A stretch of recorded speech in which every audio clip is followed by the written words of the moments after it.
ಅನ್ನೋದು ಸ್ವಲ್ಪ ವಿಶ್ಲೇಷಣೆ ನೀವು ಮಾಡಿದ್ರೆ ನಮಗೂ ಸ್ವಲ್ಪ ಅರಿವು ಮೂಡಿಸೋದು ಚೆನ್ನಾಗಿದೆ. ಇದೆಲ್ಲ ಬಂದ ನಂತರ ಪ್ಯಾನ್ ಇಂಡಿಯಾ ಅಂತಂದರೆ ಕಂಟೆಂಟ್, ಕಥೆನೇ ಪ್ಯಾನ್ ಇಂಡಿಯಾ. ಒಳ್ಳೆ ಕತೆ, ಒಳ್ಳೆ ಚಿತ್ರ ಇದ್ದರೆ ನೀವು ಯಾವ ಭಾಷೆಯರಾಗಿರಿ, ಯಾವ ರಾಜ್ಯದರಾಗಿರಿ ಚಿತ್ರನ ನೋಡ್ತಾರೆ ಅನ್ನೋದಕ್ಕೆ ಹೊಸ ಒಂದು ಇದನ್ನೇ ಸೃಷ್ಟಿ ಮಾಡ್ತಕ್ಕಂಥ ಎಲ್ಲ ಭಾಷೆಗಳ ಗಡಿನ ದಾಟಿ ದೇಶ ವಿದೇಶಗಳಲ್ಲೂ ಸಹ ಇವತ್ತು ಕಾಂತಾರ ಚಲನಚಿತ್ರ ಇತಿಹಾಸದಲ್ಲೇ ಒಂದು ಹೊಸ ಮೈಲಿಗಲ್ಲನ್ನು ಸ್ಥಾಪಿಸಿರತಕ್ಕಂತಹ ಕನ್ನಡ ಪ್ಯಾನ್ ಇಂಡಿಯಾ ಚಿತ್ರ ಕಾಂತಾರ ಇತ್ತೀಚೆಗಷ್ಟೇ ರಿಲೀಸ್ ಆಗಿದೆ. ಇಡೀ ವಿಶ್ವಾದ್ಯಂತ ಈ ಚಿತ್ರದ ಬಗ್ಗೆ ವಿಮರ್ಶೆಗಳು ನಡೀತಾ ಇದೆ, ವಾದ ವಿವಾದಗಳು ಅಥವಾ ಮಾತುಗಳು ನಡೀತಾ ಇದೆ. ಚಿತ್ರ ಹೇಗಿದೆ ಅನ್ನೋದ್ರ ಬಗ್ಗೆ ಒಬ್ಬೊಬ್ಬರು ಒಂದೊಂದು ರೀತಿ ಹೇಳ್ತಾ ಇದ್ದಾರೆ.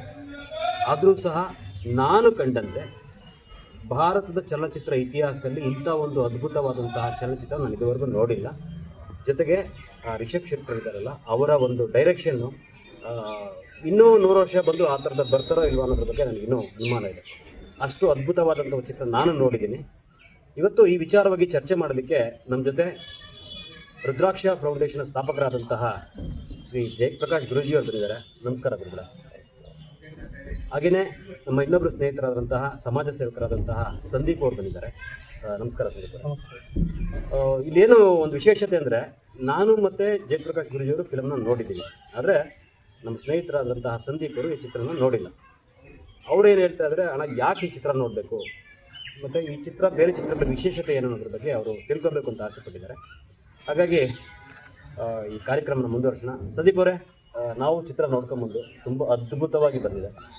ನಾನು ಹೇಳ್ತಾ ಇಲ್ವಾ, ಇದು ಒಂದು ಥಿಯೇಟರ್ಗೆ ಹೋಗ್ಬಿಟ್ಟು ದೇವಸ್ಥಾನದಿಂದ ಹೊರಗೆ ಬರೋ ರೀತಿ, ಅಂದರೆ ಒಂದು ದೈವಿಕತೆಯನ್ನು ವೈಭವೀಕರಿಸೋ ರೀತಿ ಇದೆಯಲ್ಲ, ನೀವು ಸಹ ಆ ಫಿಲಮಲ್ಲಿ ಇನ್ವಾಲ್ವ್ಮೆಂಟ್ ಆಗ್ತೀರಾ. ನೋಡಿಲ್ಲ ಅಂತ ಹೇಳ್ತಾ ಇಲ್ಲ, ಅದಕ್ಕೋಸ್ಕರ ಹೇಳ್ತಾ ಇದ್ದೀನಿ.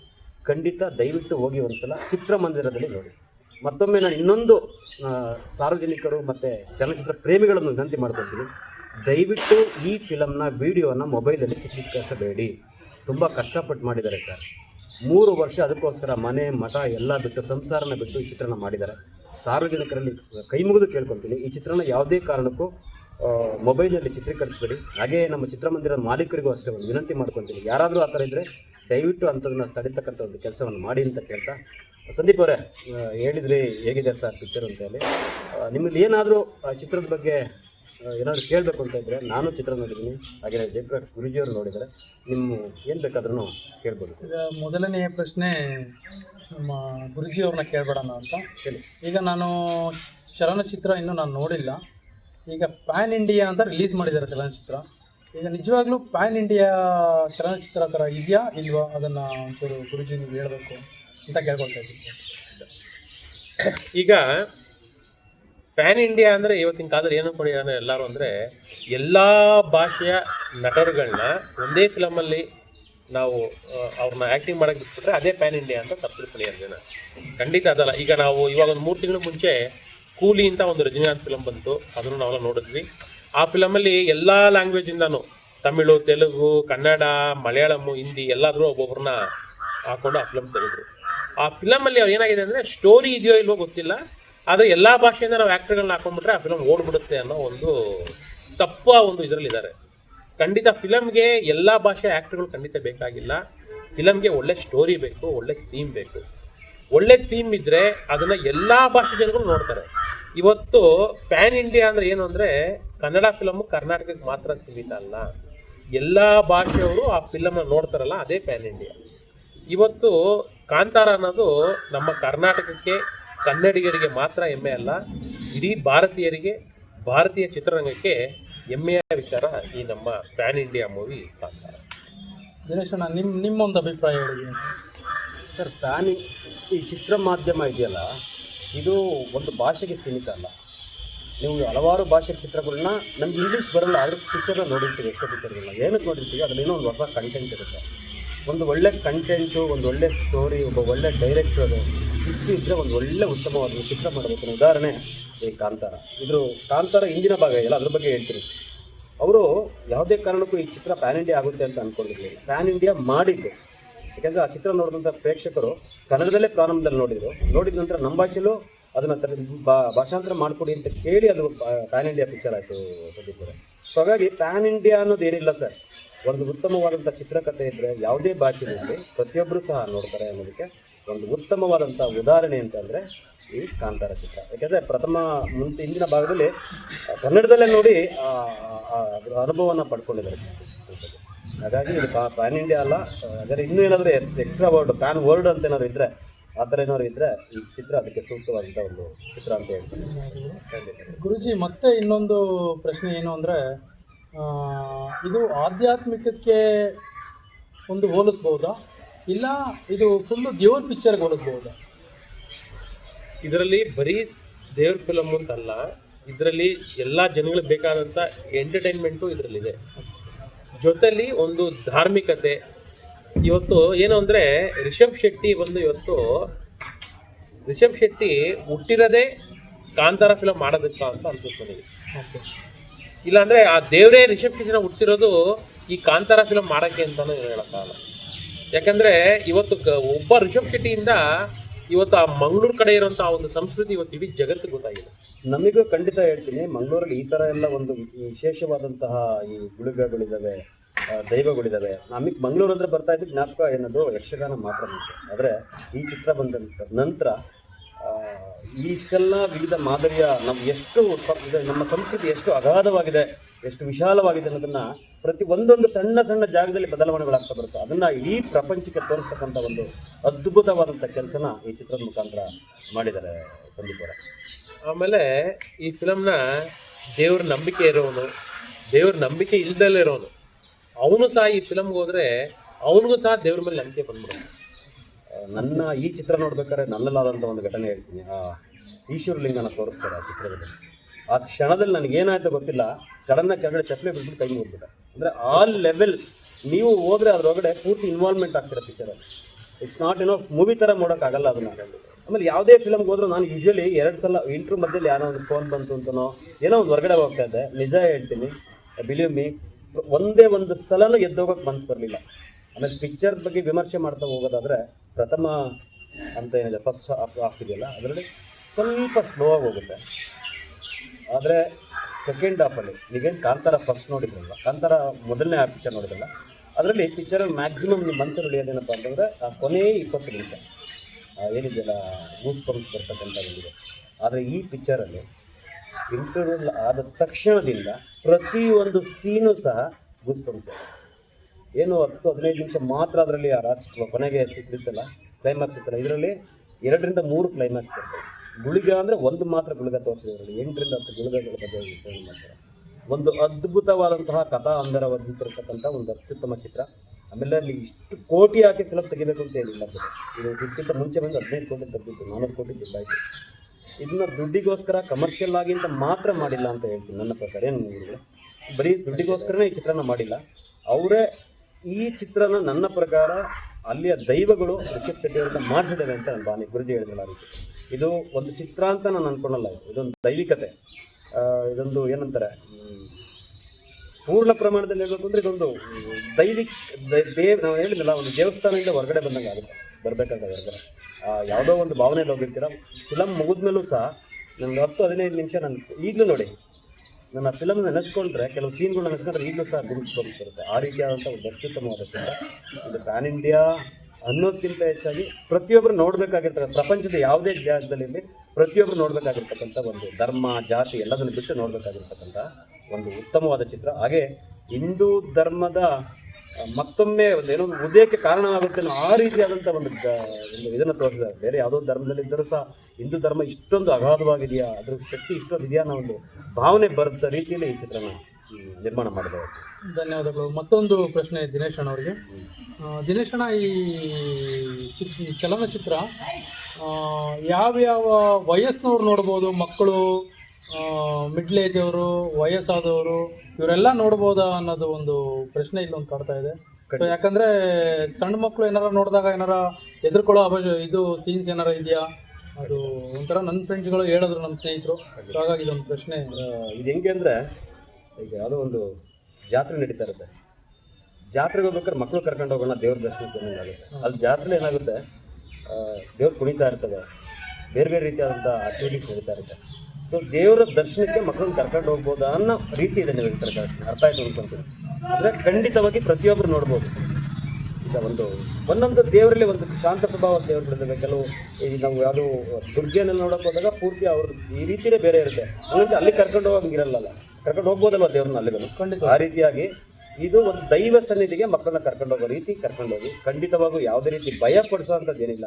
ಮಕ್ಕಳಲ್ಲಿ ಒಂದು ದೈವಿಕ ಭಾವನೆ ಬರುತ್ತೆ. ಯಾಕೆಂದರೆ ಈಗಿನ ಕಲ್ಚರ್ ಏನಾಗಿದೆ, ಎಜುಕೇಷನ್ ಮಾತ್ರ ಆಗಿದೆ ಬಿಟ್ಟರೆ, ಎಜುಕೇಷನ್ ಅಂದರೆ ಪುಸ್ತಕ ಓದಿಸು, ಇಂಗ್ಲೀಷ್ ಓದಿಸು ಅಷ್ಟೇ ಮಾತ್ರ ಅಲ್ಲ. ಈ ಪಿಕ್ಚರ್ ನಮ್ಮ ಧರ್ಮ ಅಂದರೆ ಏನು ತಿಳ್ಕೊಬೇಕು ಅಂತಂದರೆ ಇಂಥ ಒಂದು ಚಿತ್ರಗಳನ್ನ ಪ್ರತಿಯೊಬ್ಬ ಮಕ್ಕಳಿಗೂ ಸಹ ತೋರಿಸ್ಬೇಕು. ನಿಮ್ಮಲ್ಲಿ ಹಿರಿಯರಿದ್ದರೂ ಅವ್ರಿಗೂ ಕರ್ಕೊಂಡು ತೋರಿಸಿ. ಯಾಕಂದರೆ ನೋಡೋದೇ ಬಿಟ್ಬಿಡ್ತಾರೆ ಪಿಕ್ಚರ್. ಇದೊಂದು ಈ ಫಿಲಮ್ನ ನೋಡಿದರೆ ಅವ್ರಲ್ಲಿ ಏನೋ ಒಂದು ದೈವಿಕತೆ ಖಂಡಿತ ಸೃಷ್ಟಿಯಾಗುತ್ತೆ. ಖಂಡಿತವಾಗಿ ಮಕ್ಕಳು ಎಲ್ಲ ವಯಸ್ಸರು, ಎಲ್ಲ ಧರ್ಮದವರು, ಎಲ್ಲ ಜಾತಿಯವರು ಎಲ್ಲರೂ ಹೋಗುವಂಥ ಒಂದು ಚಿತ್ರ ಸರ್, ಅಷ್ಟು ಮಾತ್ರ ಹೇಳ್ತಾರೆ. ಏನು ಗುರುಜಿ ನೀವೇನು? ಖಂಡಿತ. ಈಗ ಅವ್ರು ಹೇಳ್ದಂಗೆ ಇಷ್ಟು ದಿನ ಫಿಲಮ್ ಸ್ಟೋರಿ ಅಂದರೆ ಯಾವುದೋ ಒಂದು ಈ ಆ್ಯಕ್ಷನ್ ಮೂವಿ ಈ ಥರದ್ದು ಏನೋ ಫಿಲಮ್ಗಳು ಬರ್ತಾಯಿತ್ತು, ಮಕ್ಕಳೆಲ್ಲ ಹೋಗಿ ನೋಡ್ತಾಯಿದ್ರು, ಬರ್ತಾಯಿದ್ರು. ಆದರೆ ಮಕ್ಕಳಿಗೆ ಈ ಫಿಲಮ್ ನೋಡಿದ ನಂತರ ದೇವರು ಅನ್ನೋನು ಇದ್ದಾನೆ, ನಮ್ಗೇನಾದ್ರು ಕಷ್ಟ ಆಯಿತು ಅಂದರೆ, ಎಲ್ಲಾದ್ರೂ ಏನೋ ಒಂದು ಅನ್ಯಾಯ ಆಯಿತು ಅಂದರೆ ದೇವ್ರು ಬರ್ತಾನೆ ಅನ್ನೋದು ಈ ಒಂದು ಫಿಲಮ್ ಮೂಲಕ ಗೊತ್ತಾಗ್ತಾ ಇದೆ.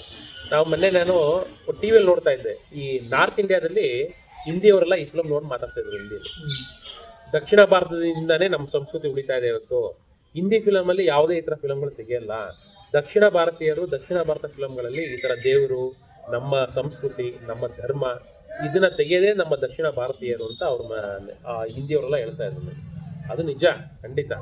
ಯಾಕಂದರೆ ಇವತ್ತು ಈ ಥರ ಒಂದು ದೇವ್ರ ಫಿಲಮ್ ಅಂದ ತಕ್ಷಣ ಕೆಲವೊಬ್ರು ಪ್ರೊಡ್ಯೂಸರ್ಗಳು ಫಿಲಮ್ನ ತೆಗಿಯಲ್ಲ, ದುಡ್ಡು ಹಾಕಲ್ಲ. ಅಯ್ಯೋ ದೇವ್ರ ಫಿಲಮೆಲ್ಲ ಓಡುತ್ತೋ ಇಲ್ವೋ, ಯಾಕೆ ದುಡ್ಡು ಹಾಕಬೇಕು ಅಂತ ಪ್ರೊಡ್ಯೂಸರ್ಗಳು ಯೋಚನೆ ಮಾಡ್ತಾರೆ.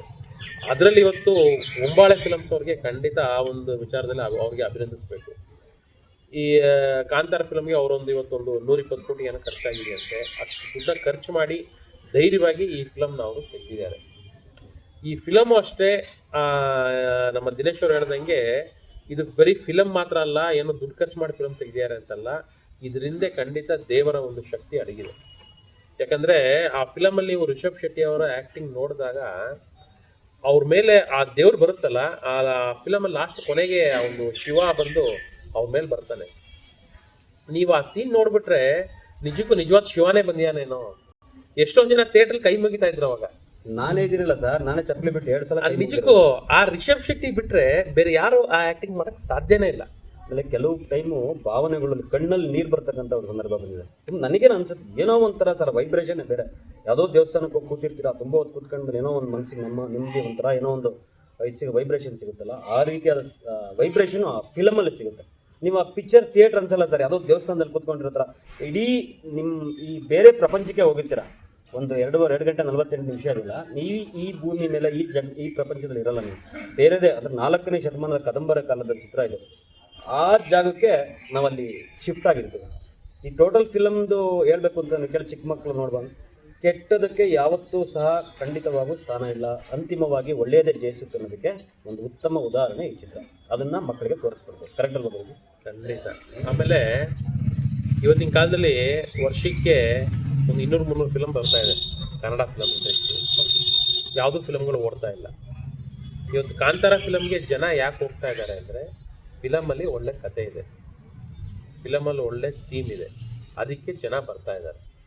ಕೆಲವು ಜನ, ಭಾಳ ಜನ ಅಯ್ಯೋ ಕನ್ನಡ ಫಿಲಮ್ ಓಡ್ತಾ ಇಲ್ಲ, ಕನ್ನಡ ಫಿಲಮ್ ಜನ ನೋಡ್ತಾ ಇಲ್ಲ, ಥಿಯೇಟ್ರಿಗೆ ಜನ ಬರ್ತಾ ಇಲ್ಲ ಅಂದರೆ, ಇವತ್ತು ಥಿಯೇಟ್ರಿಗೆ ಬರ್ತಾ ಇಲ್ವ ಜನ ಇವತ್ತು? ಸರ್ ಇದು ಒಂದು ಇದೇ ಇದರಲ್ಲಿ ಒಂಬಾಳೆ ಫಿಲಮ್ ಸರ್ ಇನ್ನೊಂದು ಹಿಂದ್ಗಡೆ ಬರುತ್ತೆ ಸೂಪರ್ ಶೋ ಅಂತೇಳಿ. ಏನು ಖರ್ಚು ಮಾಡಿಲ್ಲ ಫಿಲಮ್ಗೆ, ಅದು ಸಹ ಕ್ಲಿಕ್ ಆಯಿತು. ಕಾರಣ ಏನಪ್ಪ ಅಂದರೆ, ಚಿತ್ರಕ್ಕೆ ಒಂದು ಒಳ್ಳೆ ಕತೆ ಇರಬೇಕು, ಆ ಕತೆನ ನಡೆಸ್ಕೊಂಡು ಹೋಗುವಂಥ ಒಬ್ಬ ಒಳ್ಳೆ ಡೈರೆಕ್ಟ್ ಆದರೆ ಎಂಥ ಸಿನಿಮಾಗಳು ಆದರೂ ಸಹ ಜನಗಳು ಖಂಡಿತ ಕನ್ನಡ ಫಿಲಮ್ ಓಡಲ್ಲ, ಆ ತೆಲುಗು ಓಡುತ್ತೆ, ತಮಿಳು ಓಡುತ್ತೆ, ಎಲ್ಲ ಸುಳ್ಳು. ಒಳ್ಳೆ ಕಂಟೆಂಟ್ ಮಾಡಿ ಇಲ್ಲೂ ಸಹ ಓಡುತ್ತೆ. ಎಕ್ಸಾಂಪಲ್ ಸೂಪರ್ ಶೋ, ಇದಕ್ಕಿಂತ ಮುಂಚೆ ಕಾಂತಾರ 15 ಕೋಟಿ ಖರ್ಚು ಮಾಡಿದ್ವಿ. ಸೂಪರ್ ಇನ್ನೂ ಕಡಿಮೆ ಖರ್ಚು ಮಾಡಿ ಓಡ್ತಾ ಇದೆ, ಈಗಲೂ ಓಡ್ತಾ ಇದೆ ಪಿಕ್ಚರ್. ಸೊ ಹಾಗಾಗಿ ಇಲ್ಲಿ ಕತೆ ಮತ್ತು ನಿರ್ದೇಶಕರು ಮುಖ್ಯ ಆಗ್ತಿರೋದು. ಯಾವುದು ಎಷ್ಟು ಹಾಕಿದ್ರು ಬಂಡವಾಳ, ಯಾರು ಫಿಲಮ್ನ ಏನೇನು ಹಾಕಿದ್ದಾರೆ ಏನೇನು ನೋಡೋಕ್ಕೆ ಅಂತ ಹೋಗಲ್ಲ ಸರ್. ಫಿಲಮ್ ಹೋಗೋದು ಒಂದು ಒಳ್ಳೆ ಕತೆ ಇರಬೇಕು, ಅಲ್ಲ ಒಂದು ಆ್ಯಕ್ಟಿಂಗ್ ಇರಬೇಕು. ಆ್ಯಕ್ಟಿಂಗ್ ವಿಚಾರದಲ್ಲಿ ಬಂದು ಲಾಸ್ಟ್ ಟೈಮು ರಿಷಬ್ ಅವ್ರಿಗೆ ರಾಷ್ಟ್ರ ಪ್ರಶಸ್ತಿ ಸಿಕ್ಕಿತ್ತು. ಈ ಸಲ ನನ್ನ ಪ್ರಕಾರ ಇದು ಖಂಡಿತವಾಗಿಯೂ ಆಸ್ಕರ್ ಪ್ರಶಸ್ತಿಗೆ ನಾಮಿನೇಟ್ ಆಗುತ್ತೆ ಅಂತ ನನ್ನ ಭಾವನೆ. ಏನು ಸರ್? ಖಂಡಿತ ಆಗುತ್ತೆ, ಖಂಡಿತ. ಯಾಕಂದರೆ ಇಡೀ ವಿಶ್ವಾದ್ಯಂತ ನೋಡಿದವರೆಲ್ಲ ಅದೇ ಇದನ್ನು ಕೊಡ್ತಾರೆ. ಆಸ್ಕರ್ಗೆ ಹೋದ್ರೂ ಏನು ಅನುಮಾನ ಇಲ್ಲ. ಆಮೇಲೆ ಈ ಫಿಲಮ್ನ ಟೆಕ್ನಿಕಲಿ ನೋಡೋದಾದರೆ ಈ ಫಿಲಮ್ಮು ಕಾಂತಾರ, ದೇವರು ಅದನ್ನೆಲ್ಲ ಬಿಟ್ಟು ಟೆಕ್ನಿಕಲಿ ಈ ಫಿಲಮ್ ನೋಡೋದಾದರೆ ಟೆಕ್ನಿಕಲಿಯೂ ಈ ಫಿಲಮ್ಮು ತುಂಬ ಪರ್ಫೆಕ್ಟಾಗಿ ಮಾಡಿದ್ದಾರೆ. ಉದಾಹರಣೆಗೆ ಆ ಫಿಲಮಲ್ಲಿ ಒಂದು ಹುಲಿ ಬರುತ್ತೆ. ಆ ಹುಲಿ ಬಂದು CG ವರ್ಕ್ ಅಂತ ಯಾರಿಗೂ ಗೊತ್ತಾಗಲ್ಲ. ನಿಜ ಇದಕ್ಕೆ ಮುಂಚೆ ನಾವು ಭಾಳಷ್ಟು ಫಿಲಮ್ಗಳು ನೋಡಿದ್ದೀವಿ, ನಾವು ಬೇರೆ ಬೇರೆ ಭಾಷೆ ಫಿಲಮ್ಗಳು ನೋಡಿದ್ದೀವಿ. ಆ ಫಿಲಮಲ್ಲಿ ಆ ಹುಲಿನ ಬಂದು ಗ್ರಾಫಿಕಲ್ಲಿ ತೋರಿಸ್ತಾರೆ, ಅದು ಯಾವುದೋ ಗೊಂಬೆ ಅಂತ ನಮ್ಗೆ ಈಸಿಯಾಗಿ ಗೊತ್ತಾಗ್ಬಿಡುತ್ತೆ, ಇದು ಗ್ರಾಫಿಕ್ ಅಂತ ಗೊತ್ತಾಗ್ಬಿಡುತ್ತೆ. ಆದರೆ ಈ ಫಿಲಮಲ್ಲಿ ರಿಷಬ್ ಶೆಟ್ಟಿ ಬಿಟ್ಟರೆ ಎರಡನೇ ಹೀರೋ ಯಾರು ಅಂದರೆ ಖಂಡಿತ ಆ ಹುಲಿ. ಆ ಹುಲಿ ಯಾವ ಮಟ್ಟಿಗೆ ಆ ಒಂದು CG ವರ್ಕ್ ಮಾಡಿದ್ದಾರೆ ಅಂದರೆ ನಿಜವಾದ ಹುಲಿನೇ ಬಂದಿದೆಯೇನೋ ಅನ್ಸುತ್ತೆ.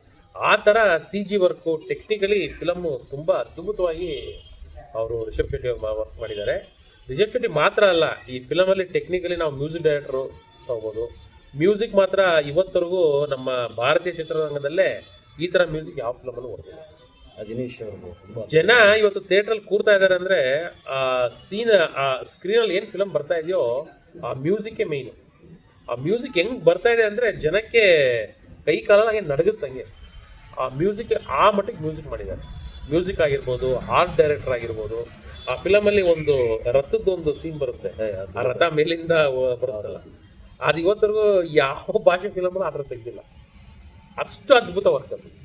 ಆಮೇಲೆ ಇದು ಫಿಲಮ್ ತಗೊಂಡಿರ್ತಕ್ಕಂಥ ಆಕ್ಟರ್ಗಳಿದಾರಲ್ಲ, ಜಯರಾಮ್ ಅವ್ರು ಇರ್ಬೋದು, ಆಮೇಲೆ ವಾಸಂತ್ ಯಾರೋ ಹೀರೋಯಿನ್ ವಸಂತ್ ಅವರು ಇರ್ಬೋದು, ಆಮೇಲೆ ಗುಲ್ಶನ್ ಇದ್ದಾರಲ್ಲ ಅವರು ಕನ್ನಡದವರಂತ ಆ್ಯಕ್ಚುಲಿ ಮರ್ಕೇರಿ ಅವರು ಹಿಂದಿ ಫಿಲ್ಮಲ್ಲ ತುಂಬ ಫೇಮಸ್. ಅವ್ರನ್ನು ವಿಲನ್ ಅಂತ ಹೇಳೋದಲ್ಲ, ಇದ್ರಲ್ಲಿ ವಿಲನ್ ಯಾರೋ ಇದನ್ನ ಪಿಕ್ಚರ್ ಹೇಳ್ಬೋದು, ಹೇಳಕ್ ಹೋಗಲ್ಲ. ಇವ್ರು ನೀವು ಅಂದ್ಕೊಂಡಿರ್ತಾರ ಯಾರು ವಿಲನ್ ಅಲ್ಲ, ವಿಲನ್ನೇ ಬೇರೆ.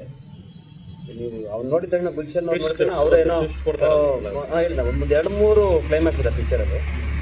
ನೀವು ಅಂದ್ಕೊಂಡಿರ್ತಾರ ಅಲ್ಲಿ ವಿಲನ್ ಬೇರೆ ಯಾರು, ಅದನ್ನು ದಯವಿಟ್ಟು ಫಿಲಮಲ್ಲಿ ಹೋಗಿ ನೋಡಿ. ಇವಾಗ ನಾನು ಹೇಳಿದ್ರೆ ಅದಕ್ಕೆ ಫಿಲಮ್ ಇಂಟ್ರೆಸ್ಟ್ ಇರಲ್ಲ.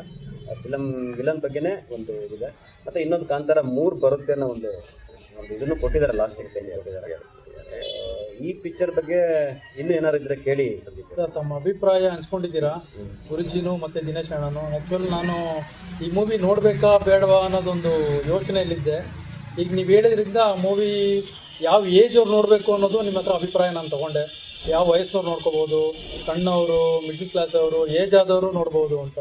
ಆಮೇಲೆ ಧಾರ್ಮಿಕ ಇಂಟ್ರೆಸ್ಟ್ ಯಾರಿಗಿರಲ್ಲ, ದೇವರು ಅನ್ನೋದು ನಂಬಿಕೆ ಯಾರಿಗಿರಲ್ಲ, ಅಂಥವರು ಹೋಗಿ ಈ ಮೂವಿ ನೋಡಿದ್ರೆ ಅಂಥವ್ರಿಗೂ ಒಂದು ಇಂಟರ್ಫಿಯರೆನ್ಸ್ ಆಗುತ್ತೆ, ಮೆಸೇಜ್ ಸಿಗುತ್ತೆ, ಒಳ್ಳೆ ಮೆಸೇಜ್ ಸಿಗುತ್ತೆ ಅನ್ನೋದು ಒಂದು ಅಭಿಪ್ರಾಯ ನೀವು ಹೇಳ್ಕೊಟ್ಟಿದ್ದೀರಾ.